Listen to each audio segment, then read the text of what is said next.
மயிலாடுதுறை அருகே புகழ்பெற்ற திருமணவரம் அருள் தரும் சிறுமணஞ்சேரி உத்வாகநாதர் சுவாமி ஆலய மாசிமக பெருவிழா மிக சிறப்பாக கொடியேற்றத்துடன் தொடங்கியது. மயிலாடுதுறை மாவட்டம் குத்தாலத்தை அடுத்த திருமணஞ்சேரியில் புகழ்பெற்ற உத்வாகநாத சுவாமி திருக்கோயில் அமைந்துள்ளது. நாயன்மார்களால் பாடல் பெற்ற இந்த தலம் சுந்தரமூர்த்தி சுவாமிகள் கோகிலாம்பாள் அம்பிகையை இங்கு திருமணம் செய்து கொண்டதாக புராணம் கூறுகின்றது. திருமண தடை உள்ளவர்கள், நீண்ட நாட்களாக வரன் அமையாதவர்கள் இங்கு திருமணம் நடைபெறும் திருமணத்திற்கு பிரார்த்தனைகள் பங்கேற்று அங்கு அளிக்கப்படும் மாலையை வீட்டுக்கு எடுத்து வந்தால் திருமணம் கைகூடும் என்பது பக்தர்களின் நம்பிக்கை.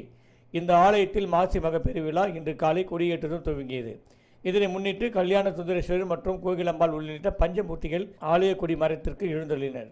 இதனைத் தொடர்ந்து மந்திரங்கள் ஓத யாகம் வளர்க்கப்பட்டு பூர்ணாதி செய்யப்பட்டது. இதனைத் தொடர்ந்து பூஜிக்கப்பட்ட புனித நீர் மற்றும் பால் சந்தனம் உள்ளிட்ட தீர்த்தங்கள் ஆலய கொடிமரத்துக்கு சிறப்பு அபிஷேக ஆராதனை செய்யப்பட்டது. மகா தீபாராதனைக்கு பிறகு ஆலய கொடிமரத்தில் ரிஷப கொடி ஏற்றப்பட்டு தீபாராதனை செய்யப்பட்டு விழாவின் முக்கிய நிகழ்ச்சியான தேர் திருவிழா அடுத்த மாதம் 11ஆம் தேதி, தீர்த்தவாரி நிகழ்ச்சி 12ஆம் தேதியும் நடைபெறுகிறது.